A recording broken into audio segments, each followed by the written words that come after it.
एक polish movie. ये movie polish film festival की अवार्ड विनिंग मूवी है। इस मूवी में एक मदर और एक सन के रिलेशनशिप को बखूबी उजागर किया गया है। अपने मॉम की ऊटपटांग हरकतों की वजह से एक बच्चा किस तरह से उस माहौल में अपने आप को संभालने की कोशिश करता है, देखेंगे हम इस मूवी में। पोलैंड के एक गांव में एक मॉम और उसका बेटा पैट्रिक रहते हैं। इस गांव की पॉपुलेशन बहुत ही कम है, लेकिन ये एक टूरिस्ट स्पॉट है। पैट्रिक के फादर यहाँ से कहीं दूर जॉब करते हैं, इसलिए मॉम और सन को हमेशा यहाँ पे अकेला ही रहना पड़ता है। पैट्रिक शुरू से ही यहाँ पे रहा है, इसलिए वो हमेशा से अकेला महसूस करता है। पैट्रिक के लिए उसकी दुनिया सिर्फ और सिर्फ उसकी माँ ही है। वो अपनी मदर के साथ ही हमेशा खेलता है, वो अपनी मदर के साथ ही साइकिलिंग करता है, वो अपनी मदर के साथ ही हमेशा स्विमिंग करता है, लेक के पास जाता है, गेम खेलता है। उसका कोई और फ्रेंड है ही नहीं। उसकी सारी दुनिया उसकी मॉम ही है। वो अपनी मॉम के साथ अपनी गांव के पास चलने वाली ट्रेन के साथ रेस भी लगाता है और ये उनका डेली का रूटीन है। पैट्रिक की दुनिया जैसे उसकी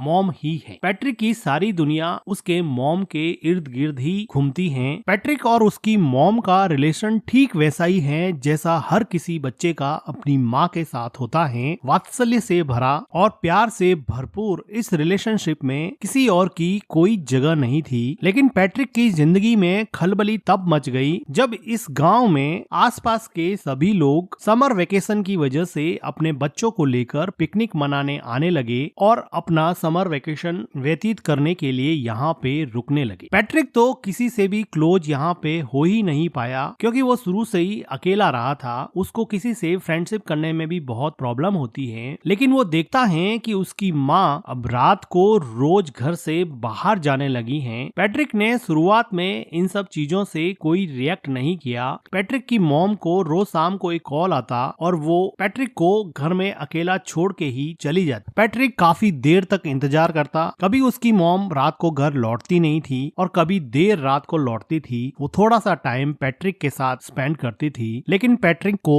कल का बहाना देकर कि कल मैं तुम्हारे साथ पूरा दिन व्यतीत करूंगी और पैट्रिक को अकेला छोड़ देती थी। धीरे धीरे पैट्रिक अकेलेपन की वजह से एंजाइटी और डिप्रेशन का शिकार होने लगा। वो अपने अकेलेपन से कोप अप नहीं कर पा रहा था, क्योंकि उसके कोई फ्रेंड भी नहीं थे। अगले दिन वो देखता है कि उसके पड़ोस में कोई नई लड़की आई है जो शायद अपना समर वेकेशन यहाँ बिताने के लिए पास में रहने लगी है। पैट्रिक उस लड़की से दोस्ती करने की कोशिश करता है, लेकिन टिपिकल टीनेजर की तरह वो लड़की उसको कोई रेस्पॉन्स नहीं देती है। अगले दिन पैट्रिक की मॉम जब फिर से घर के बाहर जाने लगती हैं तो पैट्रिक को बहुत बुरा लगता है और वो अपनी मॉम के ड्रेस पर जूस से भरा ग्लास गिरा देता है, जिसकी वजह से उनकी मॉम उस पर बहुत चिल्लाती है और उसको डांटने लगती है। वो उसके मन की हालत नहीं समझ पा रही थी कि वो अंदर से कितना अकेला फील कर रहा है, लेकिन जैसे उसको कोई फर्क ही नहीं पड़ता, वो अपनी ड्रेस चेंज करके फिर से शाम को अपने बॉयफ्रेंड से मिलने के लिए निकल जाती है।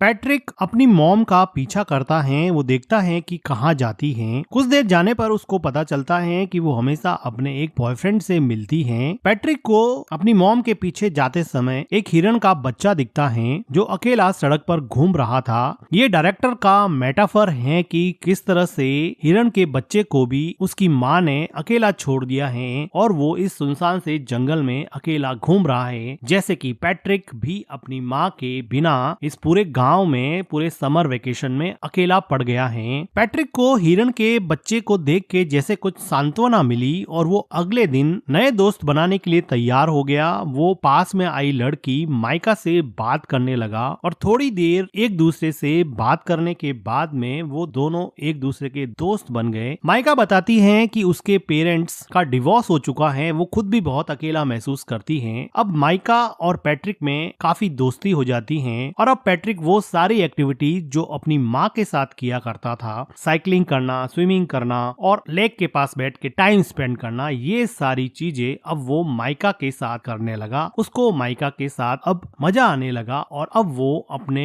लोनलीनेस को और एंजाइटी को थोड़ा कम कर सकता है और अपना पेन माइका के साथ शेयर कर सकता है। उसको अभी अपने मॉम की कमी कम खलने लगी थी। अगले दिन पैट्रिक के घर पे वो लेडी आती है जिसके हस्बैंड के साथ पैट्रिक की मॉम का अफेयर चल रहा होता है। वो पैट्रिक को तो कुछ कह नहीं पाती है और उसकी मॉम उसके घर पे नहीं होती है, तो अकेली बैठ के वो बहुत रोती होती है। पैट्रिक एक वेल बिहेव बॉय की तरह उसको कुछ खाने को देता है। उसी शाम को पैट्रिक के डैड का कॉल आता है और पैट्रिक की मॉम उसके डैड से बात करते हैं। तो पैट्रिक की मॉम पैट्रिक को कहती हैं कि तुम अपने डैड को मेरे अफेयर के बारे में कुछ नहीं बताओगे, मैं तुम्हें वार्न करती हूँ। वो उससे कसम लेती है कि तुम अपने डैड को मेरे अफेयर के बारे में कुछ नहीं बताओगे। पैट्रिक कसम देता है कि मैं अपने डैड को आपके अफेयर के बारे में कुछ नहीं बताऊंगा। पैट्रिक को लगा कि ये बात मानने से उसकी मॉम उसके साथ ज्यादा टाइम स्पेंड करेगी, लेकिन उसकी मॉम को कोई फर्क नहीं पड़ने वाला था। पैट्रिक अब इतना परेशान हो चुका था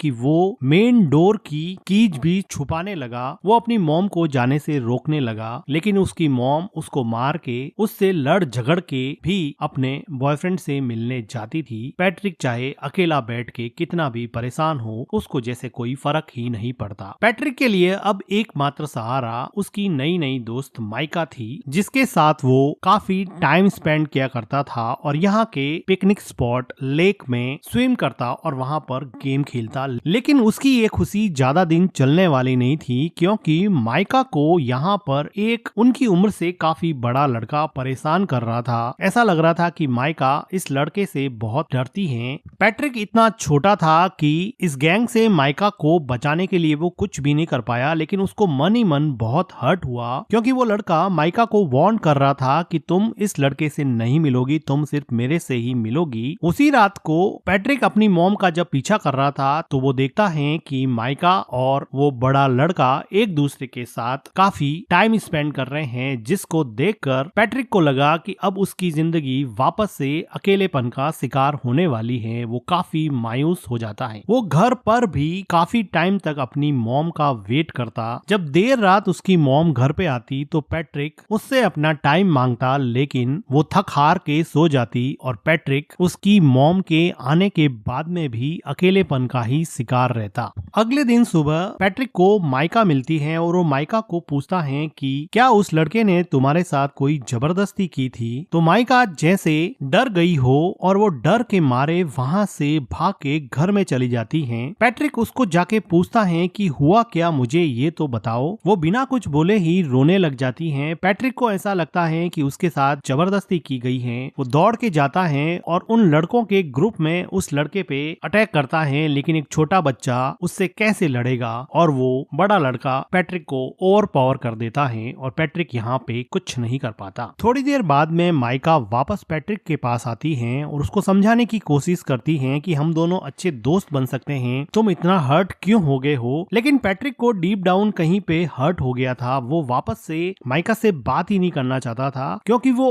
ऑलरेडी अपनी मॉम से बहुत ज्यादा हर्ट था और जब माइका ने भी उसे हर्ट किया तो वो इमोशनली वायलेंट हो गया और वो अपने इमोशन को कंट्रोल नहीं कर पा रहा था। अपने गुस्से को, अपने फ्रस्ट्रेशन को माइका के ऊपर निकाल दिया और माइका को उल्टा सीधा बोला, जिसकी वजह से अब माइका को वापस हर्ट हुआ और अब माइका वहाँ से चली जाती है। पैट्रिक को बिल्कुल समझ में नहीं आ रहा था, क्योंकि वो छोटा सा बच्चा था, उसको समझ नहीं आ रहा था कि इन सब सिचुएशन से कैसे निकले। उसकी मॉम उसको बिल्कुल भी सपोर्ट नहीं करती थी, ना उसको गाइड करती थी। उसके आसपास कोई भी पेरेंटल गाइडेंस नहीं होने की वजह से वो अपनी ही दुनिया में जो उसको समझ में आता वो करता जाता और उसके अंदर अनस्पोकन इमोशंस का एक ऐसा गुब्बार बना जिसकी वजह से वो बुरी तरह से फ्रस्ट्रेट हो गया। उसी रात को पैट्रिक की माँ घर पे रोती हुई आती है। ऐसा लग रहा था कि उसके बॉयफ्रेंड के साथ उसका झगड़ा हुआ है या फिर ब्रेकअप हो गया है। पैट्रिक की मॉम काफी दिनों तक उदास रहती हैं, लेकिन पैट्रिक अपनी मॉम को अपने पास में देख के काफी खुश रहने लगा है। वो अपनी मॉम की काफी केयर करता है। एक रात अचानक उसके डैड वापस लौट आते हैं और दोनों के लिए बहुत सारे गिफ्ट लाते हैं। पैट्रिक को अब लगा कि अब उसका समर वेकेशन बहुत अच्छे से निकलेगा, क्योंकि उसके डैड ने उसे प्रॉमिस किया था कि मैं समर वेकेशन तुम्हारा साथ में बिताऊंगा। अभी एक अच्छी फैमिली की तरह खूब अच्छा टाइम स्पेंड करते हैं और पैट्रिक अपने मॉम और डैड को एक साथ देख के बहुत खुश होता है और उसका लोनलीनेस जैसे धीरे धीरे गायब होने लगा था, उसकी एंजाइटी कम होने लगी थी। तो एक रात पैट्रिक के डैड चेस खेलते हुए उससे पूछते हैं कि क्या तुम्हारी मॉम मेरे जाने के बाद में किसी से मिलती थी या रात को लेट आती थी। लेकिन पैट्रिक ने अपनी मॉम को प्रॉमिस किया था कि वो उसका राज किसी को नहीं बताएगा, इसलिए वो अपने डैड को अपनी मॉम के अफेयर के बारे में कुछ नहीं बताता है, लेकिन उसके डैड को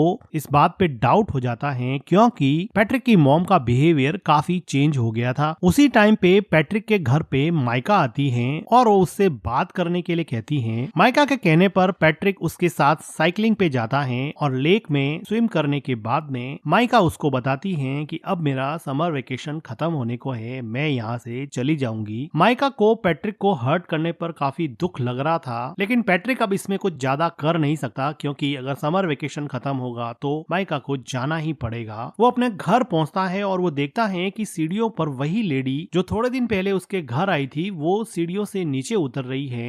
वो अंदर जाके देख रहा है कि उसके डैड बाथरूम में बैठे बैठे रो रहे हैं। उसको समझ में आ जाता है कि उस लेडी ने उसकी मॉम के अफेयर के बारे में उसके डैड को बता दिया है, क्योंकि उस लेडी के हस्बैंड के साथ ही उसकी मॉम का अफेयर चल रहा था। तो इस बात से दुखी होके उसके डैड ने अब ये डिसाइड किया है कि अब वो यहाँ नहीं रहेंगे और वापस जॉब करने चले जाएंगे और शायद कभी वापस नहीं आएंगे। पैट्रिक की मॉम पैट्रिक के डैड को समझाने की कोशिश करती है, लेकिन जब आप रिश्तों की बुनियाद विश्वास को ही हिला देते हैं, ट्रस्ट को ही खत्म कर देते हैं, तो किसी भी इंसान को रोकना लगभग नामुमकिन सा हो जाता है। पैट्रिक के डैड अब यहाँ से चले जाते हैं। समर वेकेशन खत्म हो जाता है। अब पैट्रिक को स्कूल जाना होता है। पैट्रिक की मॉम पैट्रिक को तैयार करके स्कूल छोड़ने जाती हैं। वो दोनों सड़क पर चल रहे हैं, दोनों एक दूसरे से बात भी नहीं कर रहे हैं। पैट्रिक को अपनी मॉम पे बहुत गुस्सा है क्योंकि उसकी मॉम की वजह से उसके डैड उसको छोड़ के चले गए। उसके सेल्फिश बिहेवियर की वजह से वो किसी से घुल मिल नहीं पाया। वो मेंटली इतना ब्लॉक हो गया कि दूसरे बच्चों से बात भी नहीं कर पाता था और ना ही उसको अपनी मॉम का प्यार मिलता। अब वो रेलवे ट्रैक को क्रॉस करने वाले हैं। उसकी मॉम आगे जा रही है, बच्चा पीछे छूट जाता है, जो कि डायरेक्टर का मेटाफर है कि आप अपनी जिंदगी में आगे बढ़ रहे हो और बच्चों को आपने पीछे छोड़ दिया है। और इन दोनों के बीच में न जाने कौन सा इमोशनल आउटब्रस्ट रूपी ट्रेन आके आपके सपनों को, आपके अपनों को कब कुचल दे पता नहीं चलेगा। उसकी मॉम पीछे मुड़ के देखती है कि पैट्रिक पीछे रह गया है। वो ट्रेन को देख के डर जाती है, रोने लगती है कि उसके बच्चे का क्या होगा। अचानक से ये मोमेंट उसको रियलाइज कराता है कि उसकी जिंदगी में कौन इम्पोर्टेंट है, उसकी जिंदगी का अहम हिस्सा कौन है। वो आदमी जिसको वो रोज मिलने जाती है, या फिर वो हस्बैंड और उसका बेटा जो हमेशा उसके साथ थे, साथ खड़े थे। वो खूब रोती है। उसको रियलाइज होता है कि शायद उसकी जिंदगी का ट्रैक अब उसे चेंज करना पड़ेगा। और इसी के साथ ये मूवी एंड हो जाती है। मूवी का एक्सप्लेनेशन अगर आपको अच्छा लगा हो तो वीडियो को लाइक कीजिए, हमारे चैनल को सब्सक्राइब कीजिए and thank you for watching.